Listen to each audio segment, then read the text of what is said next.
হবে, এটা ভালো না, এই কাজটা ঠিক না।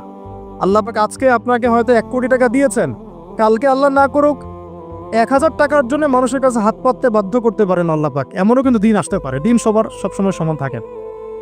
আজকে আপনার কাছে 1 কোটি টাকা আছে, কিছু মনে হচ্ছে না, কালকে কে জানে আল্লাহ না করুক যে 1000 টাকা কারো কাছে চাইতে হচ্ছে, 1000 টাকার জন্য ঠকে গেছেন, হতে পারে না?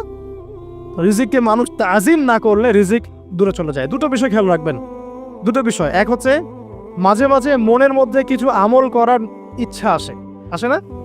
মনে হলো যে আচ্ছা একটু 10টা আয়াত পড়ি, মনে আসে না মাঝে মাঝে? এমন মনে হয় না? ওই সময় এই এই যে মনের মধ্যে যে এই ইরাদাটা জাগ্রত হওয়া, এটাকে আমরা বলি ওয়ারিদ। অন্য ভাষায় আপনি বলতে পারেন মেহমান। কি বলতে পারেন? এটা আল্লাহর পক্ষ থেকে আপনার কলবের মধ্যে মেহমান হিসেবে এসেছে। এখন আপনি যদি আমলটা করেন, সেই মেহমান বারবার আপনার কলবে আসবে। যদি আপনি ওই সময় আমলটা না করেন,